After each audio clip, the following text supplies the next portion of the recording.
want to thank everybody who's been with me, my Xbox clan. Kobe going back to play Madison Square Garden, and he's like, hey, hook me up with dinner with Heath Ledger. Like Russell Westbrook, that was a great feat the other day. I couldn't even tweet it out. It's Coach Frank Vogel here, full of enthusiasm and positive energy. Well, first of all, you don't smoke peyote. And there was a couple games where I was at a hookah lounge. That's the truth. I wasn't smoking hookah, but I was there. There was a time when the Israelites were wandering in the desert, and all of a sudden, bread came down from heaven. That's kind of what today feels like to have KCP join. Welcome back to Bulls vs. Blazers. You can find us, as always, on Apple, Spotify, Google, anywhere else you can get podcasts, YouTube. Subscribe, rate, reviews. Hit up the Patreon, patreon.com/BullsVBlazers. Shout out to the family. I am Sean Highkin. With me, as always, Erik Gundersen. What is good? Yo, I mean, we are back once again with another free episode. And I have to say, what is good is that you were right. I was. I'm going to have... Yeah, this is your victory lap today. After the Bucks missed out on Bogdanović with whatever happened there in terms of whatever communication breakdown, there were a lot of people talking about how not getting what would have been the fifth starter, a guy who's like the third or fourth best player on the Sacramento Kings, was going to be the thing that changed Giannis's mind about signing for $228 million or whatever. I have to say, in my defense, the reporting after the fact does say that the Bogdanović situation was, for a brief time, a little bit of a setback. But it wasn't enough to sway Giannis staying in Milwaukee and signing the Supermax. And as you said, just the massive difference in the amount of money that he could get. I will also say, I know I'm acting like this is a victory lap right now, but this morning when the news broke, I texted you. I just said, never a doubt. But yeah, of course. I mean, after he didn't sign it right away when he got back from Greece, and then he did his media availability the other day and basically just dodged all questions about it, and then they did that weird thing where the teammates all gave him pens for his birthday. I kind of felt like what was probably going to happen was he was just going to... I still had heard that people with the Bucks and people around the Bucks thought that he was ultimately going to end up re-signing, but I think the thought at that point was he's not going to sign before December 21st. He's just going to do it next summer and end up signing the same contract, but he's going to play out the year. And so that's what I thought was going to happen at this point. I even said, I think on either the last episode or the one before that I was ready to at least take the L, at least for right now. But I did give myself the out of there still being time. And it turns out there still was time. And I got to say, you know who I really feel bad for?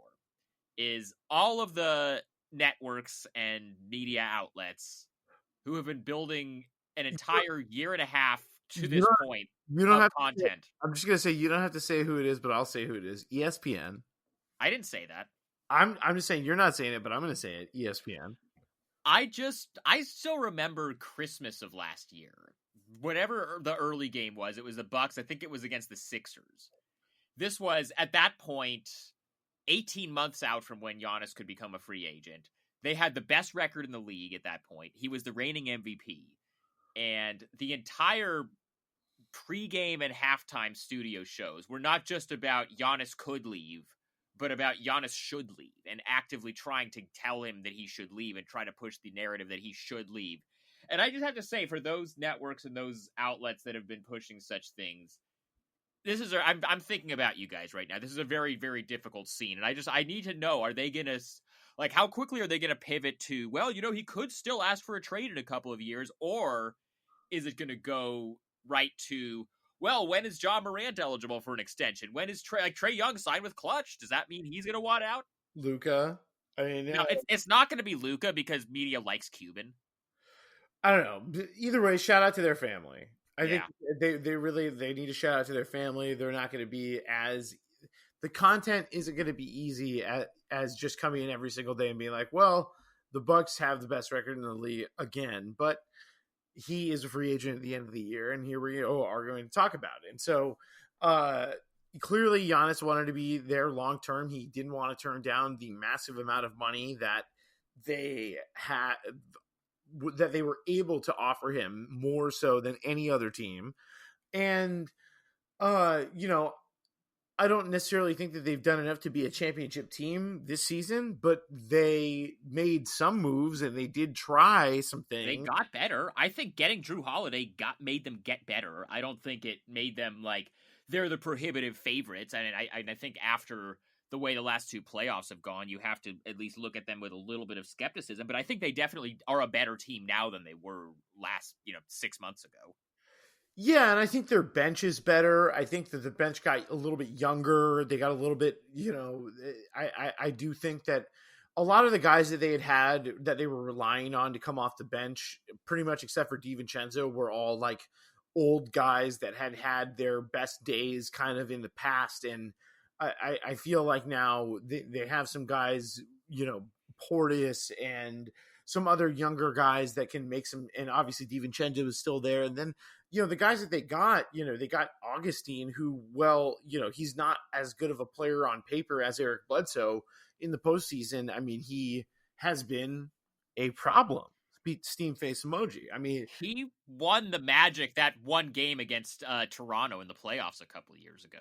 Yeah, he doesn't have trouble taking tough shots in the postseason and making them, and he doesn't fear them. And the Bucks needed more guys outside of Chris Middleton that were not afraid of taking big shots and not afraid of, failing in big moments and always trying to look for somebody else. And so now they have more guys like that. And I was skeptical of the Giannis thing just because the Bogdanovich thing to me seemed like a major failure. But at the same time, this is incredible for the National Basketball Association. It's incredible for Bucks fans.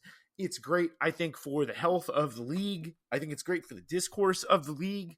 I think we're going to be able to talk about real basketball things. And it's not just going to be this thing that we've created ever since LeBron, that the free agency thing is the machine of the league. And now it's like, we really do have to figure out something else because, Giannis is locked up for 5 years. Now Anthony Davis, do people really care about Brad Beal that much to turn that into a story? I feel like we're in Carl a moment. Anthony Towns doesn't really have the clout.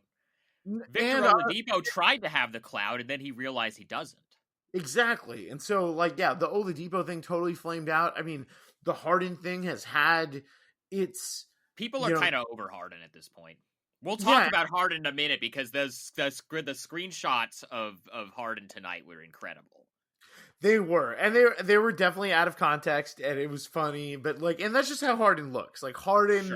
Harden can always look a little thick compared to the average NBA player, but that doesn't mean he's not an MVP. And so, but we did see some of that. We saw more John Wall, more Cousins tonight in the preseason, and also, I mean, the preseason has been kind of fun, and it's been fun to have some hoop on and talk about and preview. I've been doing some season previews. We were doing the Strong Mode series with myself and the Riffs Man, which was really fun to do. And I was watching some of the Sixers Celtics earlier this evening. I mean, I saw that the god Peyton Pritchard had 16 points in his preseason debut. Yes, the god Peyton Pritchard, Wes Lynn's own, a 4-time Oregon State champion. Oregon, maybe not the greatest basketball state in terms of high school talent, but to win a state championship in a state that has some pretty decent high school basketball talent is pretty good. And he was also a strong player at Oregon. I was always big. I was a big fast PP guy going into the season, and I think him and Tristan Thompson are going to be a really fun bench group. I think. Is Tristan coming off the bench? Is Daniel Tice going to start? Is that? I think. I'm assuming Tice is going to start, but I think in the postseason it's going to be a situation where Tice will probably start, but I think Tristan's going to play a majority of the minutes, I would assume. I still haven't watched very much preseason outside of seeing different highlights of stuff on Twitter. We talked after the first Blazers preseason game. I went to the second one also. That one wasn't as interesting because the novelty of it had sort of worn off, and Nurkic looked kind of rusty and Rodney Hood looked kind of rusty, so there's not really a whole lot you can take from it. But other than that, I haven't really watched very much preseason outside of just seeing clips on Twitter. John Wall I've seen has looked really good physically, which is great. I think it's more, for me, it's not so much, oh, this team won, that means they're going to be good in the preseason, or this guy had a good performance, that means he's going to be good in the regular season. As much as it's just like, guys that are coming back from injuries, how do they look physically? Can they move? And I think that what we saw out of John Wall was really encouraging. What we saw out of Kevin Durant, I think, was pretty encouraging. So that's kind of what I've taken from it. I thought the Nets looked pretty good, honestly, from what I've seen, too. And as much as the Instagram lives of Kyrie yelling at the camera with KD watching and things like that, like on the court, they look great. And so, I'm excited to see what they look like on opening night, and because they're playing the Warriors, right? That's the first game officially of the season, if I'm not mistaken. Yeah, Nets Warriors. So Nets Warriors, I'm going to be really excited because those are two teams especially with Steph and KD, where you're like, how do these guys look when it really counts? Because I watched a little bit of the Warriors game against the Nuggets last week, and it was okay, but I don't think I can really discern anything from that. And I think that it's going to be really interesting to see how the Warriors look as well, because we've talked about this, where obviously Steph is great and Draymond is an amazing playmaker, and then there's Kelly Oubre, who has a lot of confidence and talent, and then Wiggins, who has a ton of talent. But other than Steph, who do you think can really score? And I don't know if the Nets defense is that great, but the Nets are going to score. So the Warriors are going to have to match them, and can they? And I'm excited for that. Just game one right off the rip, to have those two guys in a regular season game where it really does matter, to see how those two guys really look off of injury. It's going to be like a preseason game, but turned up. And Draymond and Wiseman, I believe, are both going to make their entire, their debuts that time, because they both are still kind of, they both had COVID, and so they're both kind of still working their way back into shape. So they haven't actually played in preseason at all. Well, James Wiseman is also allegedly the Giannis of the franchise. Some have said. Some have said that they missed out on Giannis, but I saw that take. They have James Wiseman now, so therefore maybe it's not a loss. Who's to say? I saw some Raptors blogger today also tweet that realistically, what can Giannis do on the court that Siakam can't? I mean, is Giannis really just Chris Boucher with an opportunity? I don't know, man. We got to keep our third eye open on this. We might have to investigate it. I think I have to say, this is the other part of the Giannis signing the Supermax thing that's pretty funny to me, is just all of the fan bases that had convinced themselves that he was going to go there are now just suddenly having to pivot and be like, hey, it's actually really not a big deal. This happened with James Harden. With Harden, but also with the Knicks last year. Remember when they thought they were going to get Durant and Kyrie, and then they didn't, and then they had to. James Dolan came out and was like, well, Durant was coming off an injury, so we didn't know if we wanted to offer him the max, and so it might actually be good. We had to protect our long-term flexibility. Like, that's kind of the mode that the Warriors and the Raptors and the Heat and all these other teams are in right now, that they're going to have to just sort of, I mean, I think this is just awesome I'm so hyped about this, about Giannis staying, just because we've just become so accustomed to, whenever there's a star in one of these small markets, we're just accustomed to, okay, he's going to leave at some point. They just have to be prepared for it. And I know Dame signed the Supermax, but Dame is not a two-time MVP. Like, Dame is not a two-time MVP and a Defensive Player of the Year and, like, one of the three best players in the league. This is like if Kevin Durant had stayed in Oklahoma City instead of going to the Warriors. That's what this Giannis thing is like. Yeah, because, I mean, Giannis has been in the league for over 7 years now. He's been there for a long time, and now he's going to sign to stay there for another at least 4. He has an early opt-out clause for his 5th year, but the fact that he signed with them, the fact that he's going to stay with them is so massive. And this is the type of stuff that, that creates lasting bonds within a market, like even, I'm sure Giannis is going to have an opportunity to win a championship in Milwaukee. I don't think that that's not going to happen, but it is something that's really cool for fans in Milwaukee that will remember this, and they'll have people, they'll have kids and future generations remember how it was when Giannis was on the Bucks. And that is the type of stuff that creates a lasting bond in a market and makes the NBA a kind of a legacy business. Whereas like it obviously it is, but it's mostly been just a couple of guys. But and I feel like it's been hard for the NBA, especially in smaller markets, to be like the NFL, where it's like you can have guys in random ass cities that just like they're legends, and like then that team, they'll remember those people and they will wear their jerseys forever. Yeah. And I feel like what Giannis did is that type of thing for the Bucks. And did you listen to Malika on the Low Post today? I did not. One thing that she said was that one thought that a lot of people are having around the league and around this whole thing is Giannis can always sign this extension and then just ask for a trade later. And she, Malika is obviously somebody who's been around Giannis as much as anybody and covered him for the last few years and really like is as plugged in with his people as much as anybody is. She really pushed back on that, and her sense is that Giannis signed this extension to be all in with the Bucks, not just to say, I'm going to lock up the money and then just try to get traded somewhere else later.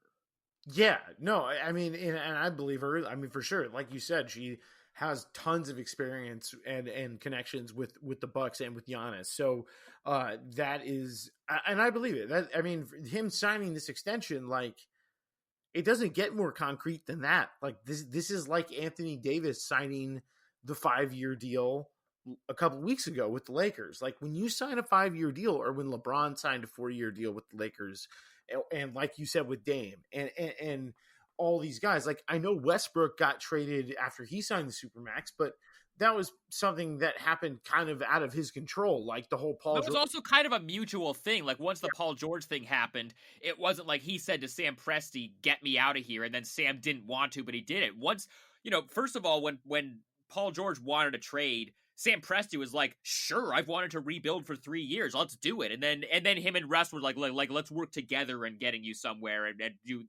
this wasn't Russ forcing their hand or them trading him somewhere when he had just absolutely zero desire to be traded. That was like a different thing.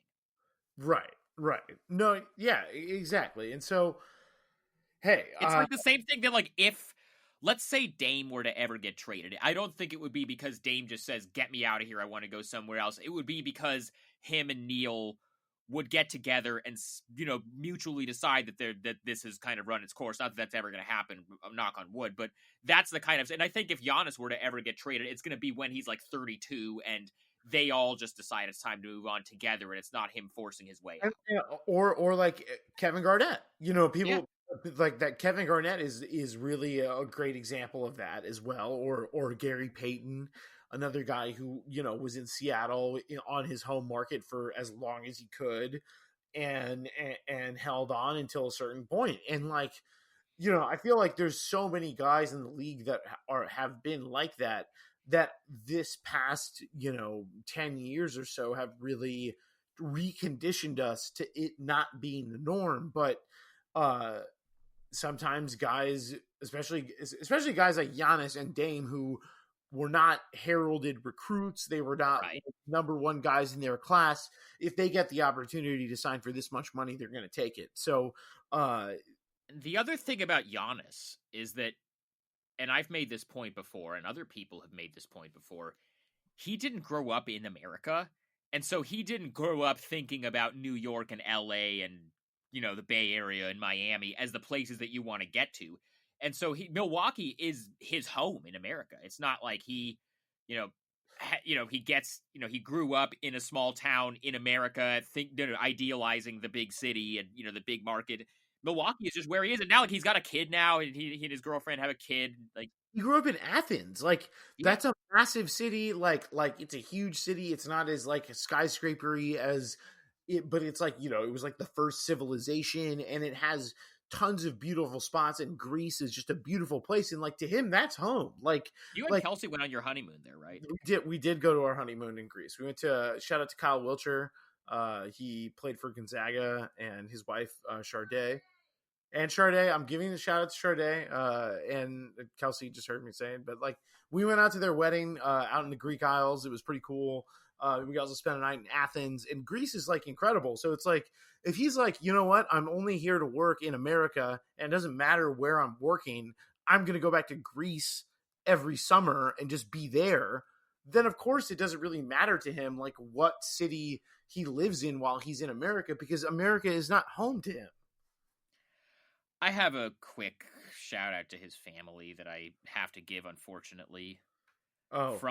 This is from Shams, and this is on Rockets guard Chris Clemens, the 5'9" point guard that they had play LeBron on the scout team, which I wrote about at BR, has a torn Achilles. So shout out to his family. Shout out to Chris Clemens' family. I have actually like been watching I was watching a little bit of that, and I was like, oh damn, who's that guy? And damn, that sucks. Yeah. Shout out to Chris Clemens. It sucks to get hurt in the preseason. Also, shout out to Noah Vonleh. In terms of some unfortunate Shams news in the past couple of days, Noah Blazers legend Noah Vonleh, who once signed a grinder for a young man at a Safeway in Portland, tested positive for the coronavirus, and then they cut him, which is like, whoa. Okay, so I'm gonna push back on that a little bit. I mean, that was the news update that I read. That was the way it was phrased made it sound like the Bulls did him dirty. That's what it sounded like. He was a camp invite. He wasn't going to make the team. Okay. And even if he had, you know, if you test positive, it's a mandatory 10-day quarantine. That puts you past opening night when they would have had to cut the roster down to 15 anyway. They had 15 people. I know that the various people who reported that made it sound like they just like, we're going to keep him, but then they cut him because he got COVID. That's not accurate. Okay. Well, but shout out to Noah Vonleh. Like, I hope he gets picked up by. First of all, I hope he gets healthy. I hope he survives. You know, I hope he like doesn't have that many symptoms and he survives COVID. And then after that, I hope he gets picked up by another team because he's a good dude and I enjoy watching him. And you know, I hope he gets picked up. I guess to continue in the COVID update, it sounds like that kid from Florida, Deontay Johnson, is doing better. Yeah, he was apparently FaceTiming with his teammates and whatnot. So good for him. That was pretty scary. But man, this has been the COVID NBA / sports update. Nasir Little also doing okay from what I heard. Oh yeah, that's right. Which he was. Did they officially admit that he tested positive? They did not say the words Nasir Little tested positive, but he's the only He guy hasn't been with the team. I actually asked Terry just how he was doing yesterday, and Terry said he's still self-isolating. So, I mean... Yeah, so if you're self-isolating, that means you tested positive for coronavirus. But my follow-up question was, is he doing okay? And Terry said, yeah, as far as I know, he's doing okay. So we're just, you know, shout out to Nasir Little's family. Hopefully he, comes through. Man, he's had a rough year too because he had some health problems in the bubble as well. Dehydration. He passed out. So hopefully he's doing better. It sucks. I hope Nasir is doing much better. And hope he's healthy. And just hope he just takes his time getting back. Obviously, he's not going to be ready at all for when the season comes back because if he's not been with them for a while, he's not going to be ready to play at all. So hopefully he can just take his time getting healthy. That's the most important thing. Has there been anything else that you've read or I read the Giannis, the Athletics Giannis kind of post-mortem of him signing. A new one just dropped that's a co-byline of Windy and Arnovitz. I had that dropped while we started recording, so I haven't had a chance to read it yet. Okay, I'm sure that we'll have some stuff, but it'll probably be a little bit of the same stuff where it was like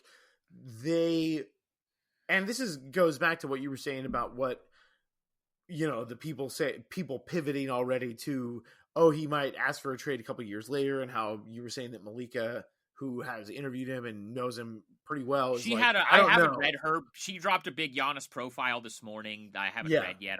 I'm sure it's good though, because her stuff's always really good. But it's like Giannis is not that type of dude. Like Giannis is like, he's very focused. It was the same thing that they mentioned in the Athletic article where he turned down the opportunity to go work out with KD and James Harden and LeBron. He turned down being in Space Jam 2 because he didn't want any distractions. Right, exactly. And he's a Nike athlete too, so it's like it probably would have been totally cool, but he just wanted to focus on being better, being, the best Giannis he could be.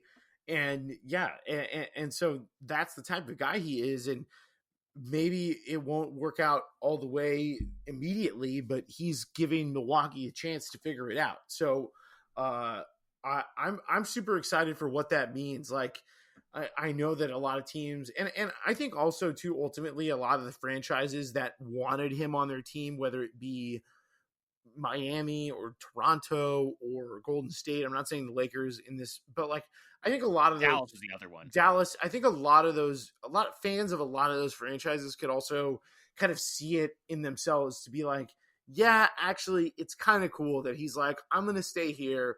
I'm going to do my thing after a decade of guys being like, I'm going to stack the deck and we're just going to have, so many guys that it's just going to be a foregone conclusion that we're going to win. And I think it's cool that he's doing that. And it's a little bit, it's old school, but it's also reflective of the current times that it's like, I think the Anthony Davis thing is too. It's like, yeah, we're in the fucking pandemic. Like, nothing is guaranteed. Like, let's get this money. Let's stay here. Let's lock it in and let's go. Like, I feel like that's I did see a lot of Raptors Twitter kind of going through it a little bit today, because they were just convinced that because Giannis has that relationship with Masai Ujiri that he was going to go there. Like, they were convinced, especially because I don't know if you saw this, but a couple of days ago, some Canadian TV network that's like I think part owner of the MLSE, which owns the Raptors, dropped this documentary series about the bubble that they had been filming during the summer. And then randomly in this documentary series about the bubble, which was about this bubble that happened during COVID in 2020, randomly had a segment going deep into how Masai Ujiri was so high on Giannis coming into that draft in 2013, and he tried so hard to get him in Toronto, and he believed in him before anybody else. There's no reason that had to be in this documentary, again, about the bubble that happened 7 years later. That was clearly them trying to send a message to Giannis that, like, hey, Masai believed in you before anybody. And so now they kind of are. But you know what? The other part of it is all of those franchises that we're talking about now, whether it's Dallas, Miami, Toronto, I think those are the three that were, because like once the Lakers signed their new guys, like they didn't really have a shot. And I don't think Golden State really had the cap space either. But with those three teams that actually had a shot, they're all fine. Like Miami has Jimmy and Bam, and they got Tyler Hero coming up, and it's a place that guys want to play. They'll get someone else. They just made the finals. They're fine. Toronto has Siakam, OG, like they have a good coach. They have they still have Lowry. They just signed Fred VanVleet to a big deal. They're a machine at this point. They're fine. And then Dallas has Luka.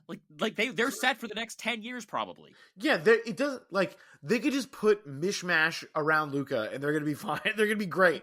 Not just fine. They're gonna be great. I don't think that this Dallas roster that they have this year is that good, but I'm still penciling in them for like a top 4 or 5 seed just because Luka is that good. Luka's gonna be like he was close to 38-8 last year. He's gonna be 38-8 this year. Like he's the betting favorite for MVP right now, and he's 21.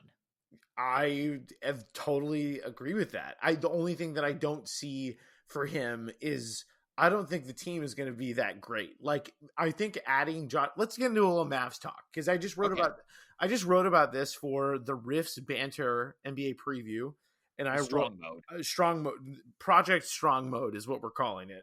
And I wrote a Mavs preview for it. And basically, when I looked at the Mavs roster, the only thing I could keep coming back to was Luka, because Kristaps Porzingis is going to be hurt probably for God knows how long. I don't know his knee situation, they're going to be load managing him the whole year. His whole career, he's probably going to be load managed at this point. Yes. And then Josh Richardson is nice, but I'm not that convinced that he's that much better of a player than Seth Curry. And then they brought back Trey Burke, which is great, but like they don't really have much else. Like Josh Green, a lot of guys like him. I like him a little bit from what I saw from him in Hoop Summit, but he's a rookie. He's a kid, and didn't even play a full season of college basketball. So I think that they're going to be pretty light around Luka, but they're still going to be sick because Luka he can will a team in position to win a game no matter who's around him. I think that and no matter who he's going against, like the Clippers series to me showed that no matter who was in the lineup for the Mavs, even if the Clippers had their best guys, like it was still going to be down to the wire every single game. And I think Luka's going to have the Mavs in position to win pretty much every game that they're in. Josh Richardson, by the way, is shooting some insane percentage from three this preseason, which of course has been fun to watch in conjunction with all of Sixers Twitter trying to act like he was the problem with the fit in Philly, and it wasn't at all because Joel Embiid is hard to play with. Right, which and then he, there was a lot going on with Philly last year. I've already said my piece about being way too reliant on Korkmaz and the way that they structured their team in terms of the reliance on 3-point shooting and asking Embiid to both be a spacer and a post guy at the same time. I do think Embiid has some difficulties in terms of playing with him because he's really good in the post, but he really stops the ball a lot. And sometimes it's like, hey man, like, you're stopping the ball for like not a great shot. And sometimes I can see where the frustration is with Embiid, but I honestly think having Simmons there is going to help them a lot. Like, I think that they work with each other a little bit better than we give them credit for just because they don't like each other, but they really do help each other a great deal. And I think we saw that a lot in the playoffs. Like, Embiid is great and he racked up a bunch of numbers. They got worked every single game. It did not matter. I am very excited for the Sixers. I think I'm the most, besides Brooklyn, I think I'm the most curious about how the Sixers look out of any of those teams in the East. Yeah, I mean, they're very interesting. I think I'm high on the Sixers. I like I'm a big Simmons guy, which I've stated before.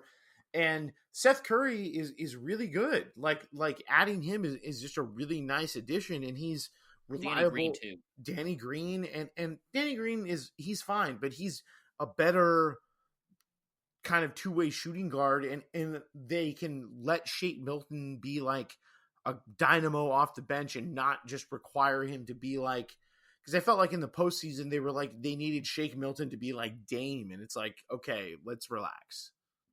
At that point, when you say that sentence, Shake Milton, we need Shake Milton to be like Dame, that's probably not going to go well for you. No. And they asked him to do a lot, and it's like he had that one game against the Clippers where I think he had almost 40, but like that's not something he's going to do on a regular basis. So I think that they have the structure and the pecking order a lot more organized this season with Philadelphia, which is why I'm excited to see them. And I also think Doc is really good at reinforcing what that is, who they're going to play through. He really establishes that. He lets the team know these are our guys. These are who we're going to. And I think that that's going to be kind of refreshing for the Sixers as well, because like I love Brett Brown, but like there was a little bit of like, we're all equal, kumbaya, Brett Brown type of stuff. And it was like, I feel like Doc Spurs is a little bit Spurs. Yeah. I feel like Doc is like a little bit more straightforward, like no bullshit about like who is who on the team, which I think is going to be good for the Sixers because clearly Embiid and Simmons think of themselves as not quite on the same. They think of themselves on a level above the rest of their teammates, which they are. So I think that's a good point. That's something I hadn't really considered before, that Doc is kind of more willing to cater to the stars, maybe in a way that, oh God, by the way, I just saw this quote on, this is Rohan from Sports Illustrated just posted this. It said, is from Dwayne Wade. It says, I still don't think Jimmy looks at himself as a good guy. If you don't like Jimmy, he doesn't care. Okay. So they're really pushing that. They're really just making sure that everybody knows that Jimmy doesn't care about what people think about him. Yeah. Well, hey, I don't know if you've ever heard that before. It's working out well for him. He's dating Selena Gomez. He's his coffee. Yeah, that's a come up.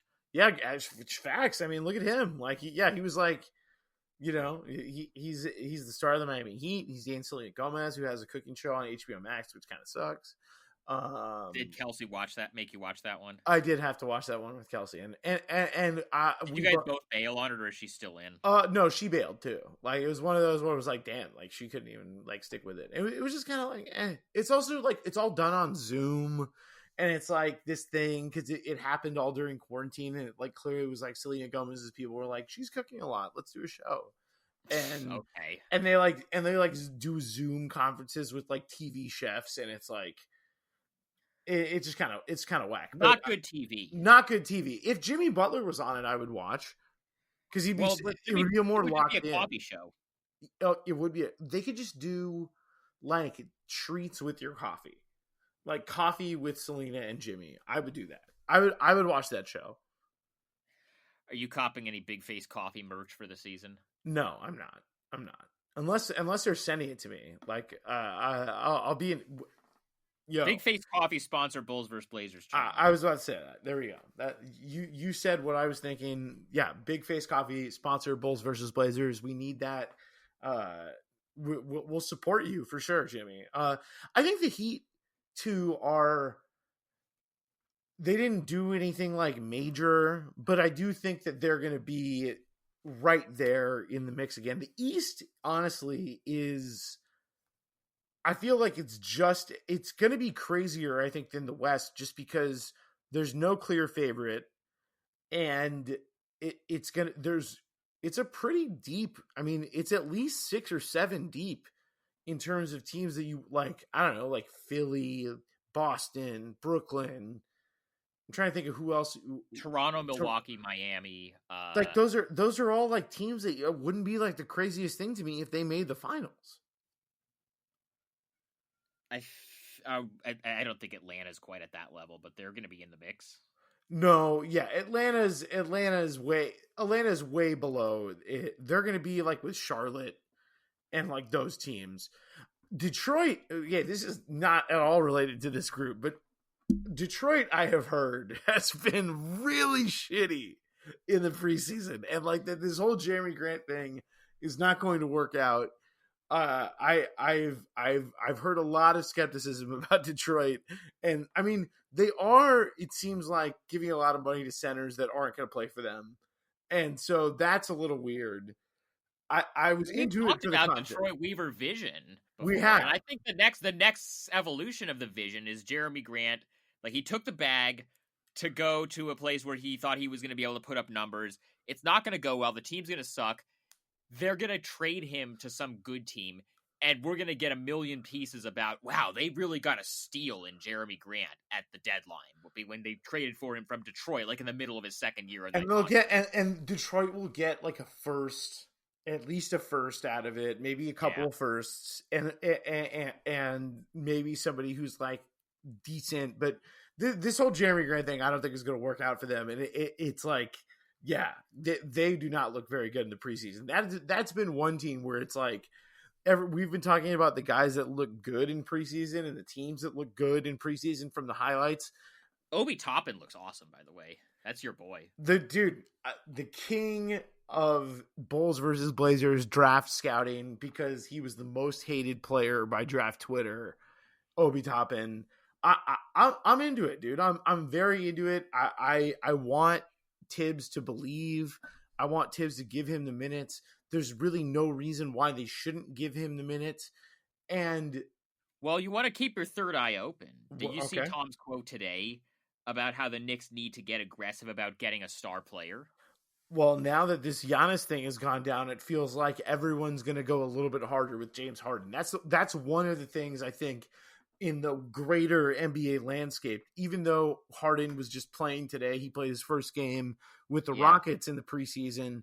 It does look like this Giannis thing, the fact that he's going to be locked in for the next 5 years, maybe adds a little bit of fuel to other teams' interest about trading for James Harden, because he's clearly the best available player that's going to change teams for at least a couple of years, it seems like. At least 2 years, I would say.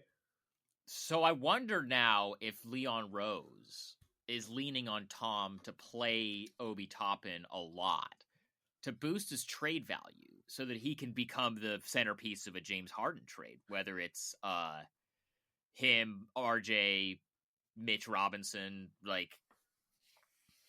Oh, I mean, signing Nerlens was kind of, to me, and I talked about them signing Nerlens as a good move earlier, but I didn't think about it in connection to Mitchell Robinson. But really, like, if you're gonna why have both of those dudes? Like, it makes more sense if you're the Knicks. Like, we have Nerlens on a fixed deal. Mitchell Robinson's probably going to command more money in free agency after this next season, and he's rep by Clutch Sports, so he's going to get that money. Like, they're both rep by Clutch, which is something to keep your third eye open about. Wait, did he just sign with Clutch? Mitchell? I thought Mitchell Robinson just signed. Like, he's changed agents 6 times. No, he's with Clutch. He's with Clutch. As of February, he was with Clutch. He just changed agents a week ago. So never mind. He's with. I'm gonna look up who he's with, but I literally just saw a week ago that he just.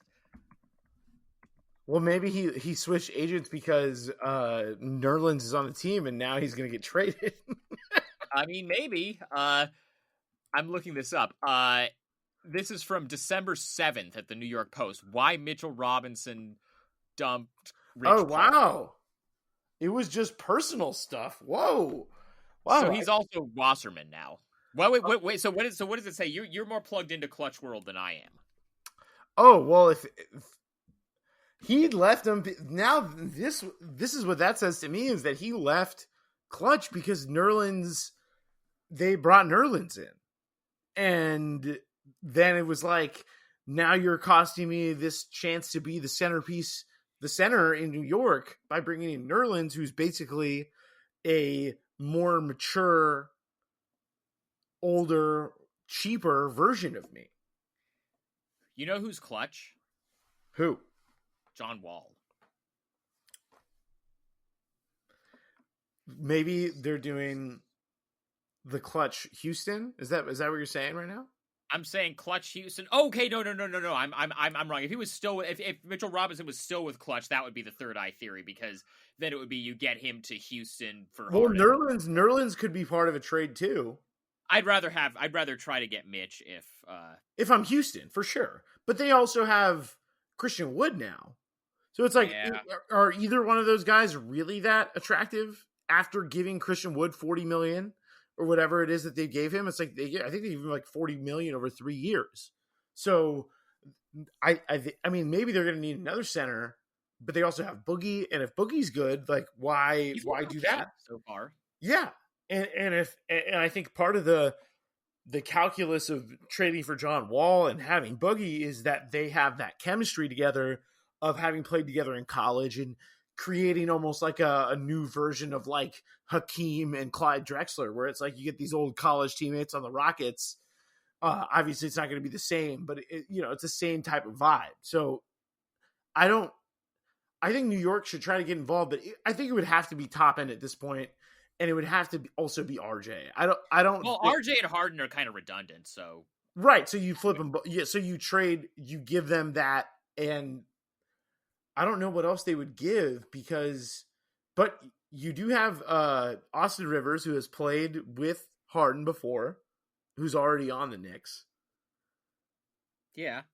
that helps. Do they like each other? Are they cool? Like what's I feel like they got along. I just think Austin Rivers got a bigger bag probably from the Knicks, and secondly, probably saw the writing on the wall that Harden was going to leave, like, and that Westbrook was going to leave. So it was like, why stay? Yeah.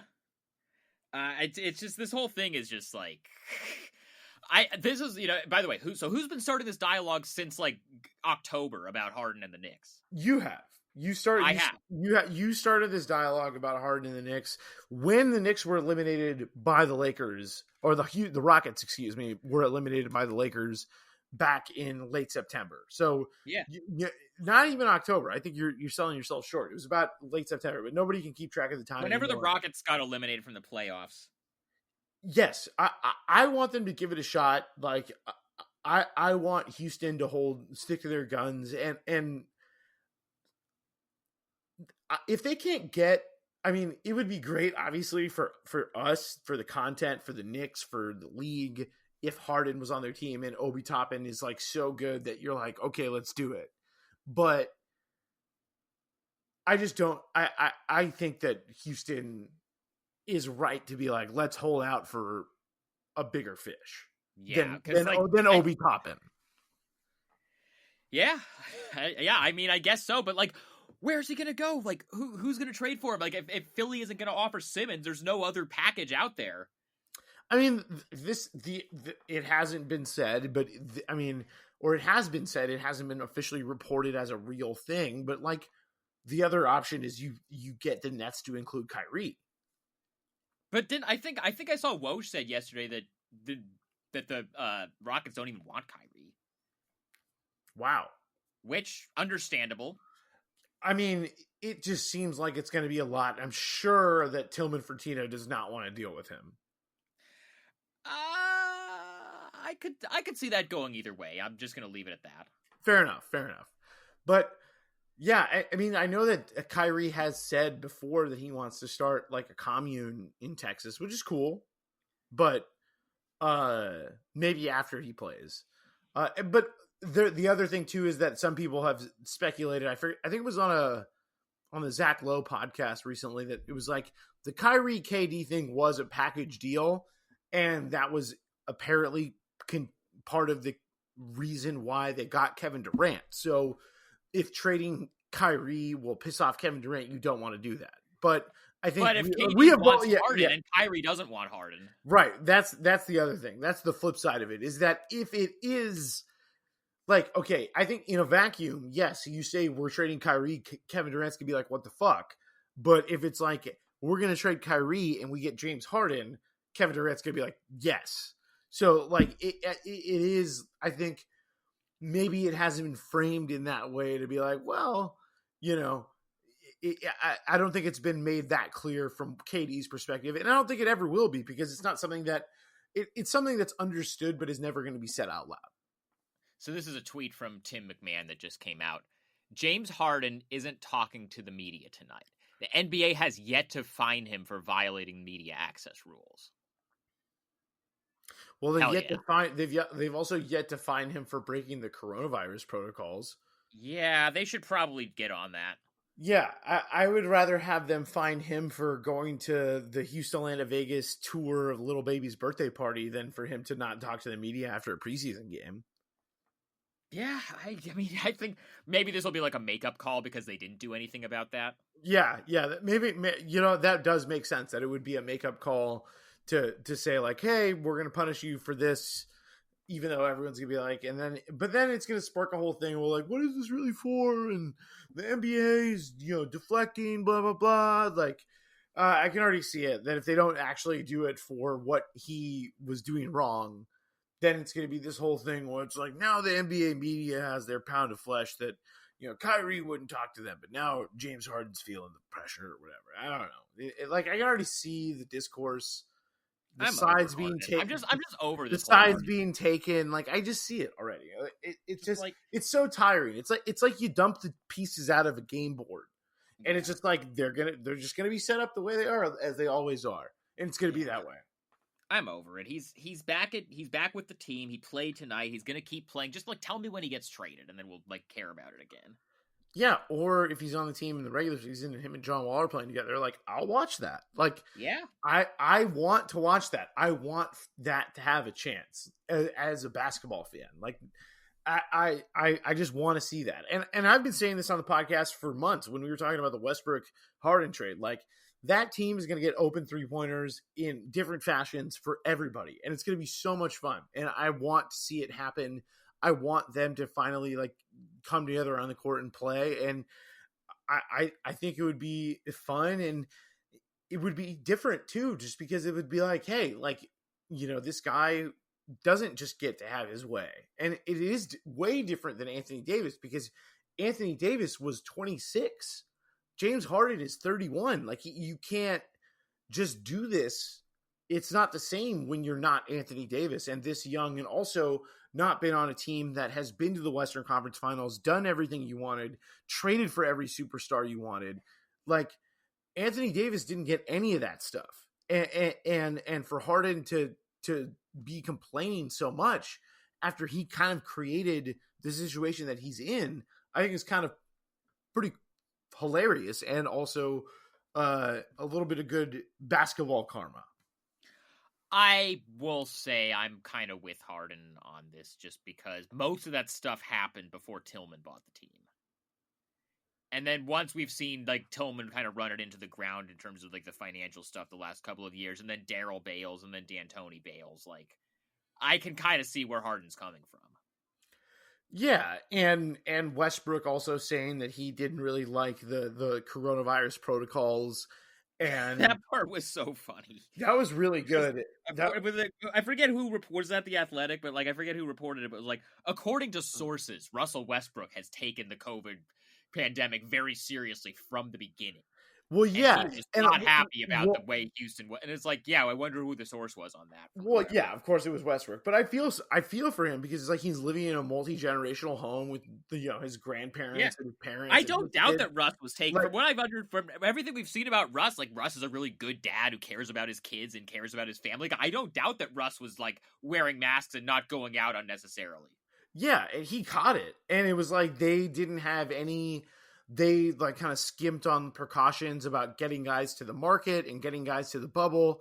And he thinks that that's how he caught coronavirus. And so if Westbrook is talking all this shit and being like to Harden, which obviously they don't have any problems with each other.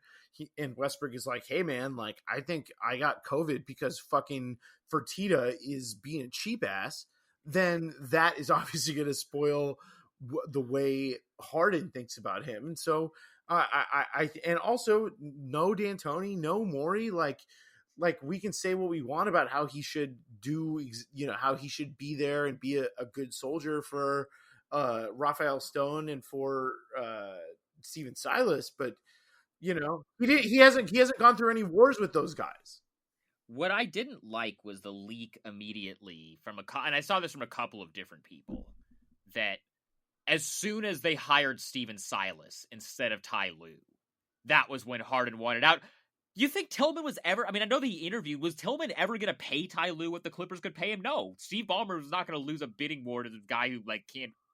Like Stephen Silas is probably the only coach that Tillman could afford to pay, because he's probably making a lot less because he's a first-time head coach. Like, he wasn't going to hire Ty Lue for what the Clippers ended up paying him.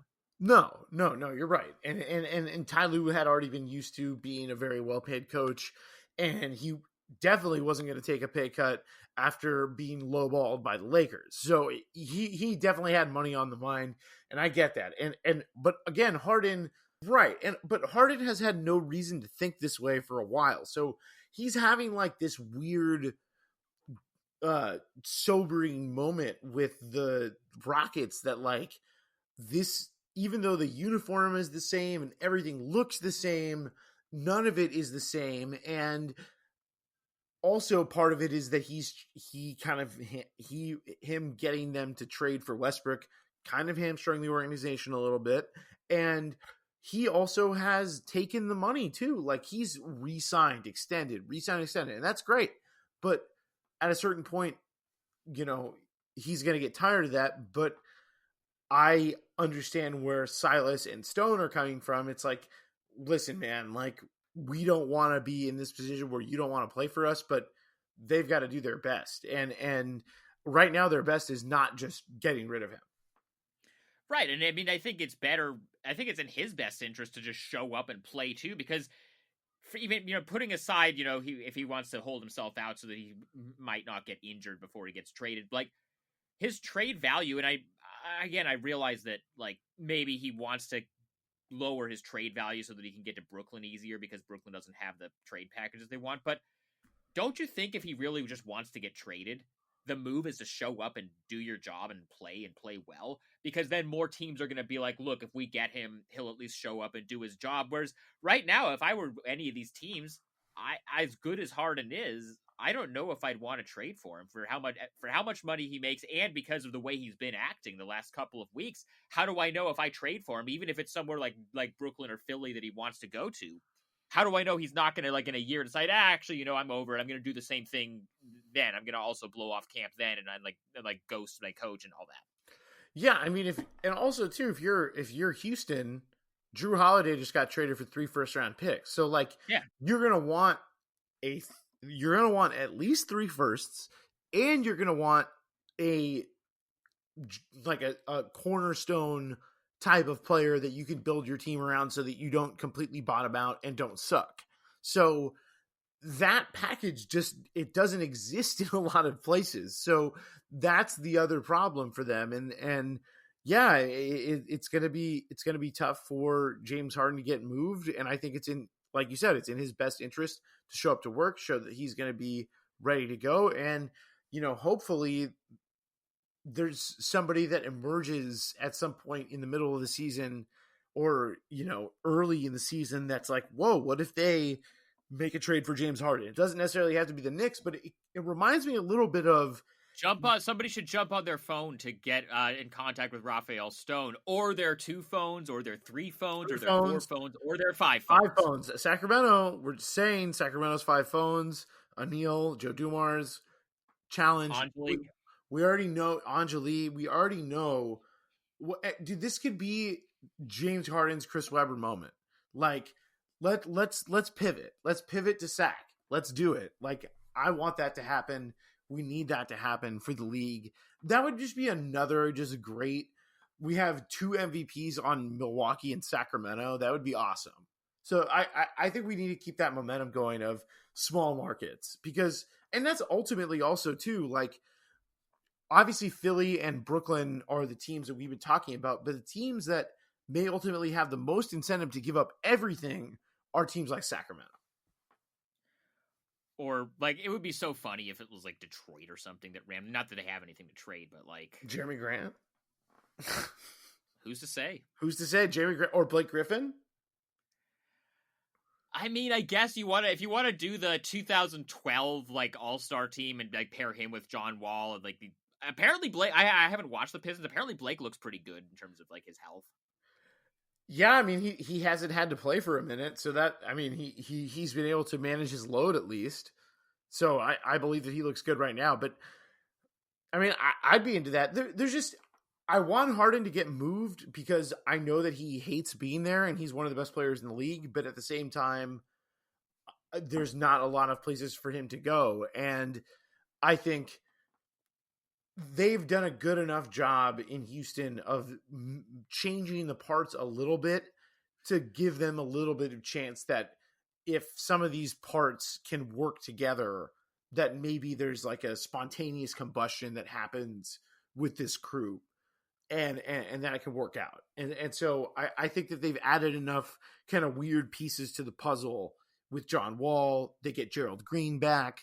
They do have a lot of, Sterling Brown's a decent, like, below the radar pickup. Yeah, like and Christian Wood too is like a weird kind of like, what they do have is they have a lot of guys that are like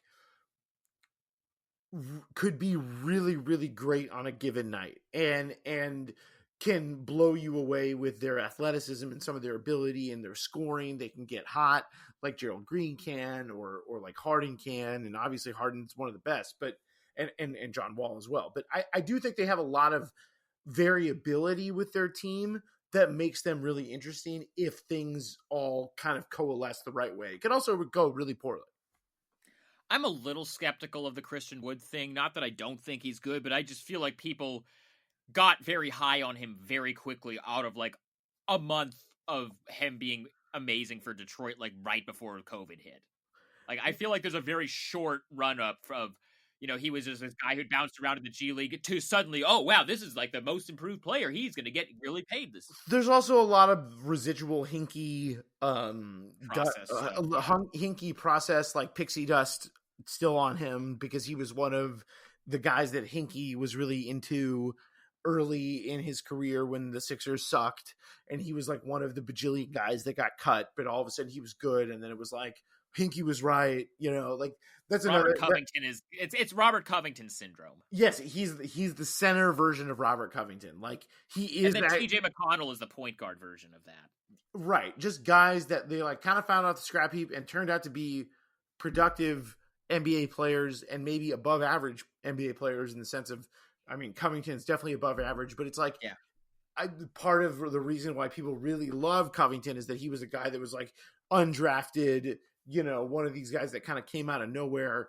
And Tennessee State, HBCU. Yeah, so people think about those things, and it adds to the mystique. And so I think Wood does benefit a little bit from that, even though he objectively was like incredible. Like that one game when he was it was Detroit at Portland. It was one of the games I covered last year before the shutdown. And like, I mean, Portland's defense in the middle was terrible last year, but like he was just doing a lot of cool stuff, and he was hitting threes, he was scoring, he was catching lobs. Like, especially with James Harden, I feel like he's got a lot more offensive versatility than what Harden's been used to at center. Yeah. I don't think he's not good. I just think that people are a little bit quick with, wow, this is like the steal of free agency or whatever people were saying about him. He reminds me a little bit of Tristan Thompson with a little bit more of a softer touch and like better feel offensively. I'd rather have Tristan. Fair. That's fine. Yeah. I mean, I love Tristan. I wrote for my strong mode preview with the Riffs man. I wrote about the Celtics because we did a little bit of a body switch where he wrote about the Blazers and I wrote about the Celtics. And my Celtics preview was basically all about Tristan because I think that Tristan, Myles Turner, we're going to start a dialogue. He is Hassan Whiteside with the green light from three. Like, he, to me, is not, I don't understand this. I want to give some water to the Celtics fans that think that missing out on Myles Turner and getting Tristan Thompson was somehow a loss, because Tristan is cheaper. He's better. He helps you win. And I think it was a slam dunk in every sense that they have Tristan now. And whether it's Tice or Tristan, I don't think it matters. Like, Tristan is going to be in there in the biggest moments against the best teams, I think.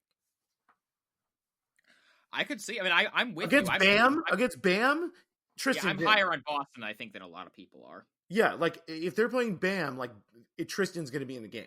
Like he's one of the few guys in the league that has the energy, the ability, and you just don't lose anything with him. He can cover up a lot for you as well. And then offensively, I mean, I just think he's a way more gifted offensive rebounder than Tice is, and pretty much anybody that the Celtics had last season. So I think we are in agreement. Boston's going to be really great. I think they're in a great position. Their bench, I think, is maybe even a little bit better. Like, I think Peyton Pritchard is better than Brad Wanamaker. I mean, as much as like it's hard to say any rookie is going to immediately be impactful because most rookies are bad, I think Peyton Pritchard is the kind of guy who can come in and actually make an impact right away. I mean, I could see it, but we're talking about like very marginal upgrades here. I think my big thing about the Celtics, I don't think losing Hayward loses them as much as people think it does. No, and they were mostly fine in the playoffs after losing him. And I think also Tatum is just going to be someone. Tatum is still getting better. I think he's on the same level.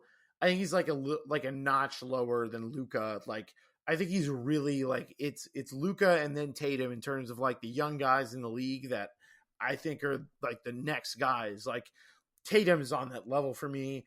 Jalen is really solid. Then Smart. I mean, Smart is just, he is the heart and soul of that team, but he's also just like he is a little bit like him and Tristan on the same team is going to be really, really fun because they're just going to be able to get offensive possessions, box people out, and they're just going to piss people off. Like that's like that team is going to be really unfun to play against. And that is something that I think is like, there was nothing about going against Gordon Hayward that you'd be like, damn, I hate playing against that dude.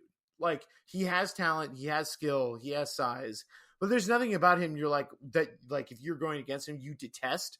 Like with Tristan and Smart, that is just all the time. Have you seen Zion in the preseason? Yeah, no, we talked about this, that he's looking pretty good. But have you seen him actually play in preseason? I haven't actually. That's one of the. He looks incredible. Really? Yeah, I think this might be. I think it might be happening.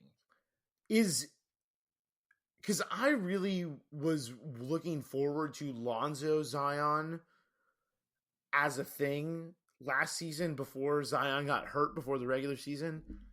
I know that Lonzo's 3-point shooting overall was much better last season. I want to see Lonzo and Zion do some stuff. Like, that is something I want to see happen. And has Lonzo been looking good? Have you heard anything about Lonzo? I've only really heard about Zion. Okay. That makes sense. This is all based on stuff I've observed on Twitter. I have not actually... This is what the streets are telling you. This is what the streets are telling. This is just me doing journalism and reporting and not actually watching these games because that's how I do in the previous season. Oh, we have to pour one out for and shout out to the family of Mario Hezonja. Oh, yeah. He got cut. He got cut from the Memphis Grizzlies. They don't know what they're doing. How are we feeling about Memphis, by the way? I feel like they're going to be in for... Do you remember a couple of years ago when the Phoenix Suns had that year? Yeah. When the Phoenix Suns had that year and they were like all of a sudden really good. One thing that the Grizzlies didn't do is they didn't do anything dumb in free agency, like sign Isaiah Thomas and 4 other point guards and give Brandon Knight $70 million. Like they didn't do anything like that, but they also just like, they're so young.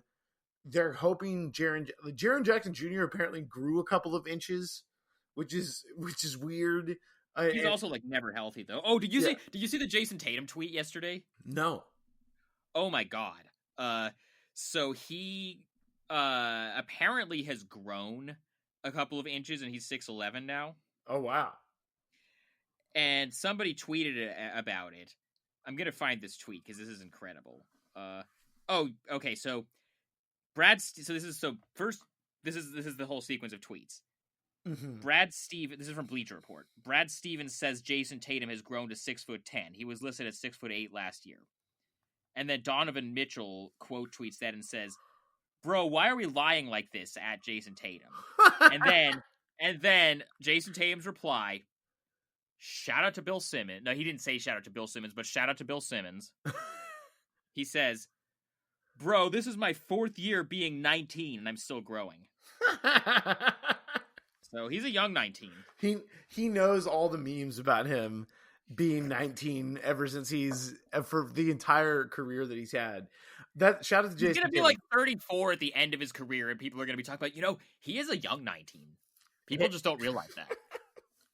I do love that he's leaning into it. I do love that he knows the jokes about him. But really, I've never really seen Jayson Tatum have much of a personality, so I hope that this is kind of him getting out a little bit and kind of coming out of his shell. And like he seems very like, whereas like Jalen is like, whenever Jalen has talked about stuff, he's been super thoughtful and interesting and smart. Like Jayson Tatum seems like he's just kind of corporate and buttoned up. I hope this is like him making a little bit more of an effort to be funny. Yeah, maybe it is. Maybe this is the year that Jayson Tatum opens his media personality up. I mean, he's only been in the league for a few years. It takes a while when you're young. You gotta get your confidence up. You gotta know who you are. Like, yes, he's been in the public eye, but yet now, he's maybe a little bit more comfortable. It's also the Celtics are really his team now for the 2nd year in a row, where, before that he had to deal with Kyrie being there and all that. So, and Hayward as well. So I think he is at least going to grow, not only whether he's actually going to grow a couple of inches physically, I do think he's going to be able to grow more into the role of not only being the best player on the Celtics, but being one of the best players in the NBA. I think Tatum is absolutely that. So, and I think the Celtics are even better built around him to help him be better and help them be better. So, I got another tweet to throw at you. Okay, throw me the tweet. This is it. This is the gods at Clutch Points tweeted out this screenshot. Oh wow! Of this tweet. Is this a graphic? Is this? No, it's not a graphic, no. unfortunately. Although their Giannis graphic was pretty good today. The cemetery one. Yes, that was art. That was artistic. Oh, by the way, have you seen this new Clutch Points account about trading cards? No. Dude, okay. I think it's called Clutch Cards. But it's the whole thing is all of these these cards that these basketball trading cards that have sold for ridiculous. What they basically do is they just scour eBay for the 1-of-1, Giannis game-worn jersey autograph patch with a 10 rating from Beckett, and just do a graphic of how much money that card is being listed for on eBay. But the graphic is Giannis dunking a basketball, but he's holding the card instead of the basketball. Oh my God. And that's the whole account. And most of them are, it's great because first of all, it's all new cards. It's not old, Jordan cards or Magic Johnson cards or Bill Russell or whatever. It's not old cards. It's all these new cards that are they only made 1-of-1 of this game-worn jersey patch card that nobody actually buys that shit, but that's what the card companies are selling. And most of them are LeBron and Dame and Giannis and Luka and Zion and all the the big stars that you would think go for a lot of money, and they all are selling for $5,000 at the minimum. And then I randomly saw one yesterday that was $150 for this 1-of-1 Jarrett Culver game-worn patch. It's a good account. You should follow it on Instagram. I think it's called Clutch Cards. You gotta send it to me. I will. But so this tweet that Clutch Points tweeted out the screenshot of on Twitter. It's an old tweet from new Lakers franchise player Talen Horton-Tucker. The franchise. From January 16th, 2015. So, and this might be one, I don't know if he deleted it or not, but this might be one that he's got to address with the Godfather. But. Okay. Crying face emoji. Doc Rivers and Austin. And this is, by the way, he's doing the thing where he capitalizes the first letter of every single word in this tweet. Okay. Doc Rivers and Austin are the first father and son, and then a father and son emoji, being on the same team, 100 emoji, since Delonte West, basketball emoji, and LeBron James crying emoji. Oh, no. Oh, my God. I think LeBron has established that if you don't know him before these things happen, that he doesn't care. Because there was a whole thing LeBron had today about how he was watching high school basketball one day on a streaming service, and he stumbled upon a Simeon high school game, which is where Talen Horton-Tucker went, which is also where Derek Rose, Jabari Parker. That's the big Chicago high school. Yeah, it's a huge Chicago high school. A lot of guys have been there and went there, and NBA guys. And he's like, yeah, I saw him. In that moment, I texted Rich Paul, you got to recruit this kid. Which, by the way, there's no chance that's true. Well, hey, LeBron in front of the microphone has to be true, right? I know. You know what that reminds me of, though? Back when I was covering the Bulls for The Athletic, I wrote this big profile of Cristiano Felicio back when people still thought he might be good. Uh-huh. And he did get the bag. He got the bag. Shout out to him. He's still on the Bulls, by the way, making $8 million this year. Wow, what a story. So shout out to his agent. Yeah, shout out to his agent. But this was the year that Dwayne Wade was on the Bulls, and I just kind of asked Dwayne about him, and he was like, yeah, last year when I was still on the Heat, I was just randomly watching a G League game, and he was on assignment in the G League, and I was like, oh, that Felicio guy looks like he's got, and I'm just like, I used the quote, it was a good quote for the story, but there's no chance that Dwayne Wade noticed Cristiano Felicio in a random G League game the year before. There's no way that happened. Because that's definitely what Dwayne Wade does on his, his off times. He fucking watches G League.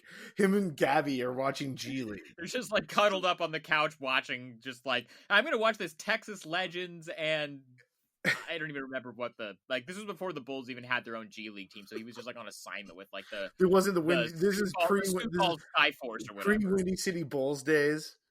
Well, maybe though D Wade was watching the Sioux Falls Skyforce because they are the Heat affiliate. So keep your third eye open. Oh, by the way, did you see that Jeremy Lin is working out with the G League? Yeah, he's one of the guys on the vets team that apparently kicked the ass of the young kids today. The G League select team with Jalen Green and all those kids that are like supposed to be like 5-star recruits, which is just classic. Like all the fringe, Bobby Brown on that team. Bobby Brown, Amir Johnson, I think, is in there. They and Jeremy Lin. It's a lot of ex-NBA, fringy NBA guys that would probably otherwise be competing for like a training camp spot, but are in this situation playing for the G League squad against the select team. So yeah, because they don't. From what I've seen, this is something we haven't talked about at all. Most of the G League teams are opting out of the G League bubble. Like they proposed a G League bubble, and in Atlanta, yeah. And most of the teams that have G League teams are saying no. That's so much money to spend on that during a pandemic for the G League. You can justify spending the money to do the bubble back in Orlando because like that's a big TV thing and people are going to watch that and that's your league. But they're going to spend that much money on the G League, which nobody's going to watch, and like half the teams aren't even going to be there. Like what? Like no, and respect to the guys that are in the G League. Obviously, they're all very good. They're all very skilled. They're all like on the fringe of the NBA. Like it's not like they're not good, but it's not a league that brings in money the way the NBA does, and it's not worth it, especially for these teams that.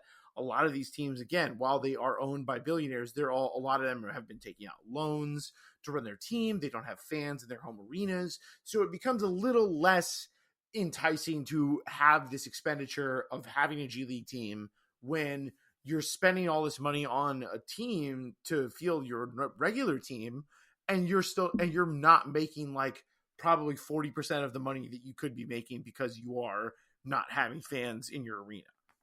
Did you see that the Tampa Raptors are going to have fans? Jesus Christ. I just saw that. They just announced that today. The Magic, I think, are also going to have fans. So Florida so I guess Heat culture is also going to have fans. So I guess I don't know. I haven't seen anything about the Heat. I just know that the Magic and the Tampa Raptors are both doing it. Ugh, man. Well, that just sucks, man. That's just good for all the diehard day one Tampa Raptors fans. Oh yeah, even though there's a pandemic, they all get to go see their team in person. They all grew up going to Raptors games in Tampa at whatever the Tampa arena is, and they don't have to miss out on that because of the pandemic. I'm just really happy for them. I'm really happy for the Tampa Raptors too. Shout out to their families. Shout out to that. That's probably a good place to wrap it. Yeah, I think that's a great place to wrap it. Jesus Christ, man. All right, yeah. We might have a guest on this Patreon. The negotiations are still ongoing. I think we need to be in strong mode, perhaps. We might need to be in strong mode. That's just we don't want to give away who it is, but we're locked in. We're in strong mode. The riffs are flowing. The riffs are flowing. The vibes are flowing. It's going to be a good time. Our third eyes are going to be open. Our third eyes are eternally. We might add a fourth eye. You know.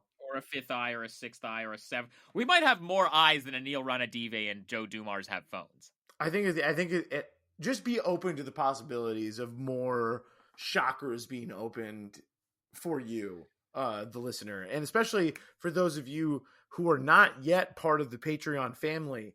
This is a perfect time to subscribe because I think the next episode is just going to be, it's going to be the elixir that you need to get ready for this upcoming NBA season, which is now officially, as of today's recording at least, a week away. Tell everybody where they can get this strong mode preview that you and Riffs are doing. You can get the strong mode preview at blazerbanter.substack.com for free. You can read my parts as well as the Riffs Man's Blazers preview. And you can, of course, go to the Patreon of the Riffs Man, patreon.com/riffs. Just search Patreon Riffs Man.